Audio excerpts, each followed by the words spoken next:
위장이 참 이상하죠.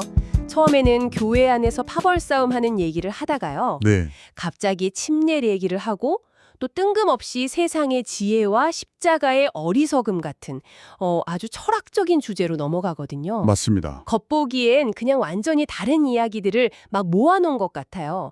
그래서 오늘 저희의 임무는 이 흩어진 퍼즐 조각들 사이에 숨어있는 모든 것을 하나로 꿰뚫는 어떤 강력한 연결고리를 찾아보는 겁니다. 네, 바로 그 지점 때문에 많은 분들이 고린도전서 1장을 읽다가 길을 잃고 나세요.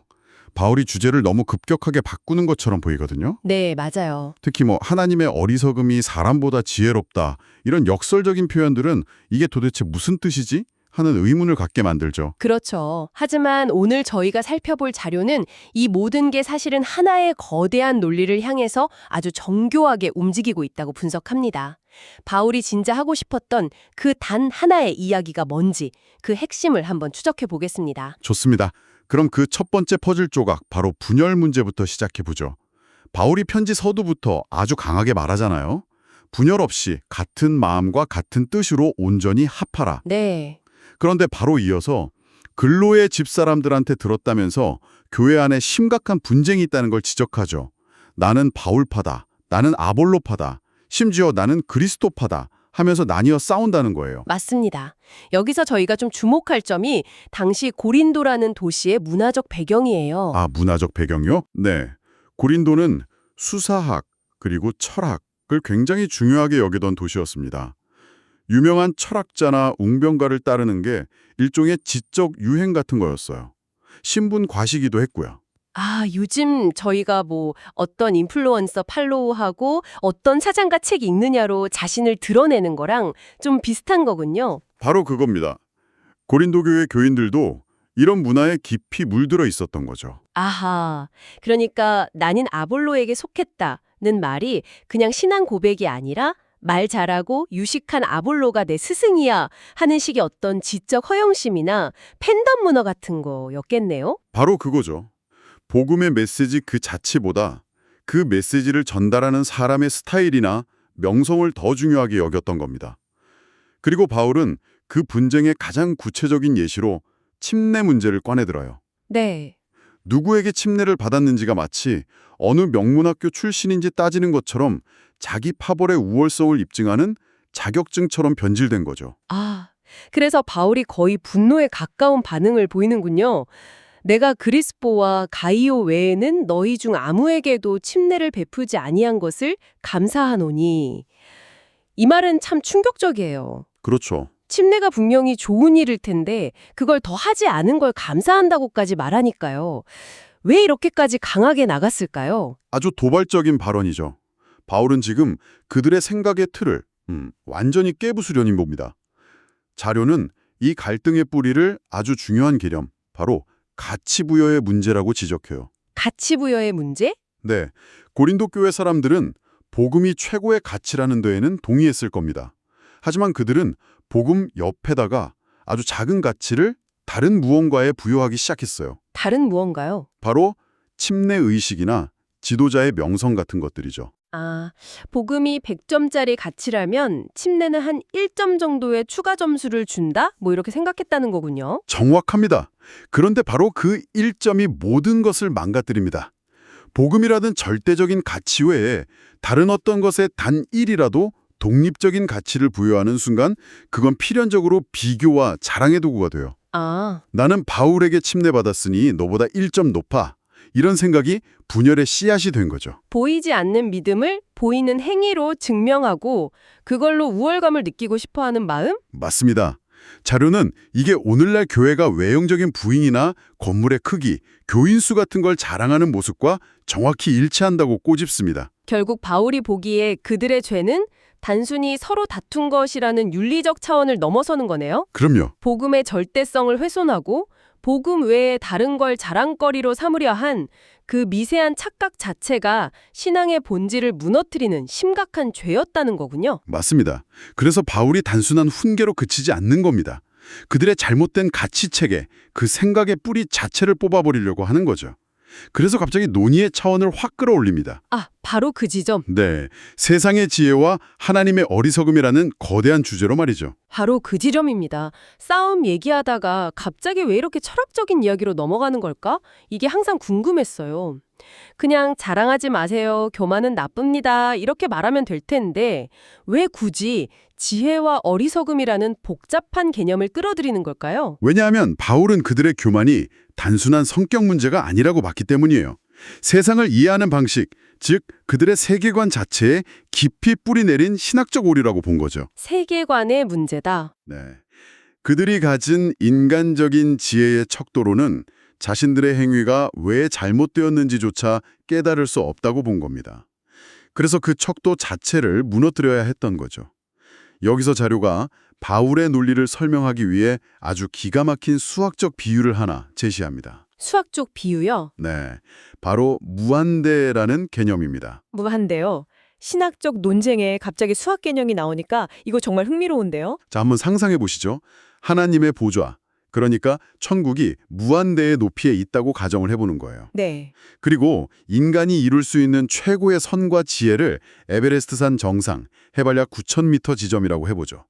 반대로 인간이 저지를 수 있는 최악의 악과 어리석음은 가장 깊은 바다, 마리아나 해구의 바닥, 해저 약 11,000m라고 가정해 보겠습니다. 저희 인간의 관점에서는 그 둘의 차이는 하늘과 땅 차이를 넘어서죠. 아예 비교 자체가 불가능한 수준이죠. 그렇죠. 한쪽은 위대한 업적의 상징이고 다른 한쪽은 끔찍한 실패와 절망의 상징이니까요. 맞습니다. 9,000m와 11,000m, 무려 2만 m, 20km의 엄청난 격차가 있죠. 그런데 이 모든 것을 무한대의 관점에서 보면 어떻게 될까요? 수학적으로 무한대 빼기 9,000은 얼마일까요? 여전히 무한대죠. 그럼 무한대 빼기 마이너스 11,000은요? 그것도 여전히 무한대입니다. 바로 그겁니다. 하나님의 무한한 관점에서 보면 에베레스트 정상에 서서 위대한 업적을 이룬 사람이나 가장 깊은 바다 밑바닥에서 절망하고 있는 사람이나 하나님과의 거리는 똑같이 무한대라는 거예요. 인간이 쌓아올린 모든 선과 지혜 혹은 모든 악과 어리석음이 하나님의 절대적인 기준 앞에서는 그 어떤 차이도 만들어내지 못한다는 뜻입니다. 잠깐만요. 이 비유는 정말 강력하면서도 한편으로는 좀 불편하게 들리네요. 네, 그럼 우리가 흔히 말하는 성인과 최악의 범죄자 사이에 아무런 차이가 없다는 말처럼 들릴 수도 있겠는데요. 이건 너무 허무주의적인 결론 아닌가요? 자료는 이 부분을 어떻게 설명하나요? 아주 중요한 질문이십니다. 바울의 논점은 도덕적 행위가 무의미하다는 게 아니에요. 인간 사회에서는 당연히 선과 악의 가치가 있고 그걸 지켜야죠. 네. 하지만 하나님께 다가가는 수단으로서 인간의 행위를 평가할 때 그 모든 것이 무력하다는 걸 말하는 겁니다. 인간이 분열하고 서로를 판단하는 근본적인 이유는 바로 하나님을 무한대가 아니라 아주 크지만 유한한 수로 착각하기 때문이라고 자료는 분석해요. 하나님을 무한대가 아니라 예를 들어서 10만 미터 같은 유한한 높이에 있다고 생각한다는 거군요. 정확합니다. 만약 천국의 높이가 10만 미터라면 9,000m 지점에 있는 사람은 9만 1,000m만 더 가면 되죠. 하지만 마이너스 11,000m 지점에 있는 사람은 11만 1,000m를 가야 합니다. 엄청난 차이가 생겨요. 그렇네요. 이 유한한 하나님이라는 착각이 바로 내 노력이 저 사람보다 더 가치 있다. 나는 저 사람보다 하나님께 더 가깝다고 자랑하고 남을 정죄할 근거를 만들어주는 겁니다. 고린도 교인들이 바로 이 착각에 빠져 있었던 거죠. 그렇군요. 결국 고린도 교회가 침례나 지도자를 가지고 파벌을 나눈 행위는 하나님을 자신들이 측량할 수 있는 유한한 존재로 끌어내리는 아주 심각한 신성 모독적 행위였다는 논리로 이어지네요. 네. 하나님을 아무리 조, 경, 해 같은 상상할 수 없는 단위로 높여서 찬양한다고 해도 그 숫자가 끝이 있는 유한한 수라면 본질적으로는 하나님을 부정하는 태도라는 것이 이 자료의 핵심 주장입니다. 알겠습니다. 이 무한대 비유는 그들의 문제가 얼마나 뿌리 깊은지 정말 명확하게 보여주네요. 하지만 이건 어디까지나 비유이고 좀 추상적인 개념이잖아요. 당시 고린도 사람들이 이 개념을 어떻게 이해할 수 있었을까요? 바울이 이 하나님이 무한대라는 사실을 증명하기 위해 뭔가 구체적인 증거를 제시했나요? 물론입니다. 바울은 인류 역사상 가장 구체적이고 가장 충격적이며 가장 역설적인 증거를 그들 눈앞에 내밉니다. 바로 십자가에 못 박히신 그리스도입니다. 십자가군요. 네. 하나님은 자신의 무한함을 어떻게 증명하실까요? 인간의 관점에서 가장 높은 에버레스트 산을 깎아내려 평지로 만드는 방식으로도 증명할 수 있겠지만 바울이 제시한 증거는 정반대입니다. 가장 낮은 바다 밑바닥, 즉 마리아나 해구를 하늘 꼭대기로 들어올리는 방식으로 자신의 무한함을 증명하신다는 겁니다. 십자가형이 당시 로마 사회에서 가장 끔찍하고 수치스러운 형벌이었다는 건 잘 알려져 있죠. 맞습니다. 반역자나 최하층 노예에게나 가해지는 저주의 상징이었으니까요. 그야말로 인간 사회의 가장 밑바닥, 마리아나 해구인 셈이네요. 그렇습니다. 당시 사람들에게 십자가는 실패와 저주, 무능과 어리석음의 총체였어요. 그런데 하나님은 바로 그 가장 낮은 것, 가장 어리석어 보이는 십자가에 달린 예수를 하나님의 능력이요, 하나님의 지혜라고 선포하십니다. 가장 낮은 것을 가장 높은 것으로 만드신 거죠. 이 행위를 통해 인간이 스스로 만들어 놓은 높음과 낮음, 지혜와 어리석음, 성공과 실패라는 모든 가치체계와 서열을 한순간에 전복시키고 무의미하게 만들어버리신 겁니다. 와, 이건 정말 대단한 반전이네요. 인간들이 적의 지혜다라고 가리키던 모든 것을 어리석게 만드시고 반대로 적의 가장 어리석은 짓이다라고 손가락질하던 십자가를 최고의 지혜로 삼으심으로써 에베레스트와 마리아나 해구가 하나님 앞에서는 똑같다는 것을 극명하게 보여주신 거군요. 바로 그것이 십자가의 역설이며 하나님이 유한한 존재가 아닌 무한대라는 가장 강력하고도 실제적인 증거입니다. 이제 왜 바울이 분열 문제를 이야기하다가 십자가의 지혜 이야기로 넘어갔는지 명확해지죠. 네네. 그는 단순히 싸우지 마세요라는 도덕적 권면을 하는 게 아니었던 겁니다. 분열의 진짜 원인, 즉 하나님을 유한한 존재로 착각하는 그들의 근본적인 세계관을 십자가로 깨부수고 있었던 겁니다. 그렇군요. 연합, 분열, 침례의 지혜와 어리석음이라는 흩어져 있던 주제들이 하나님은 무한대이며 십자가가 그 증거다라는 하나의 핵심 논리로 완벽하게 연결되네요. 정말 소름 돋는 통찰입니다. 그렇다면 이 거대한 진리를 깨달은 사람은 자기 자신을 어떻게 바라보게 될까요? 이 모든 논리는 결국 한 사람의 자기인식 문제로 귀결됩니다. 진정으로 하나님을 무한대로 믿는 사람의 자세는 어떨까요? 자료는 다시 사도 바울 자신의 예를 듭니다. 아, 바울 자신? 네, 인간적인 기준으로만 보면 바울은 그야말로 에베레스트 정상에 있는 사람이었어요. 당대 최고의 학자 가말리엘의 문화생이었고 율법에 흠이 없었고 누구보다 열정적이었죠. 지혜, 의로움, 선행, 모든 면에서 최상위권에 속한 사람이었습니다. 하지만 그런 바울이 정작 자기 자신을 가리켜서는 내가 죄인 중에 괴순이라, 즉 죄인들의 우두머리라고 고백했죠. 처음엔 이게 그냥 겸손의 표현인 줄로만 알았는데 오늘의 논리를 따라가 보니 그게 아니었네요. 맞습니다. 그건 겸손이 아니라 무한대 앞에선 유한한 존재의 가장 정직하고 당연한 자기인식이었던 겁니다. 아, 만약 바울이 유한한 높이의 산을 기준으로 자신을 측정했다면 그는 당연히 나는 의인 중에 우두머리다라고 자랑했을 겁니다. 하지만 그는 무한대에 계신 하나님을 기준으로 자신을 보았기 때문에 자신의 모든 업적이 영으로 수렴되는 것을 깨달은 거죠. 그렇군요. 그래서 스스로를 가장 낮은 존재로 인식할 수밖에 없었던 겁니다. 자신의 선함이나 업적을 자랑하는 게 아니라 하나님의 무한함 앞에서 자신의 덜대적인 무가치함을 깨닫는 것, 그것이 진짜 믿음이라는 거군요. 이 관점에서 보면 우리가 흔히 말하는 회개라는 행위도 다르게 이해해야겠네요. 정확합니다. 자료는 바로 그 점을 날카롭게 지적해요. 많은 사람들이 회개, 즉 제가 죄인입니다 라고 고백하는 행위 자체에 어떤 구원의 능력이 있는 마법 주문처럼 생각하는 경향이 있다는 겁니다. 네. 하지만 침례나 부흥과 마찬가지로 회개라는 행위 자체에도 독립적인 가치는 없습니다. 아, 회개 역시 복음에 종속될 때만 의미가 있다는 말이군요. 네, 진정한 가치는 회개를 통해 드러나는 그 사람의 믿음에 있습니다. 나는 죄인입니다 라는 고백은 바꿔 말하면 하나님은 무한대이십니다.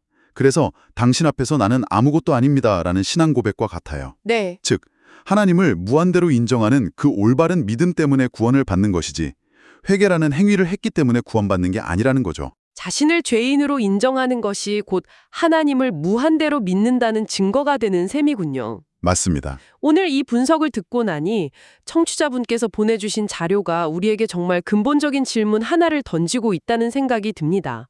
여러분은 지금 하나님을 어떻게 인식하고 있습니까? 그렇죠. 자료는 이렇게 도발적으로 마무리합니다.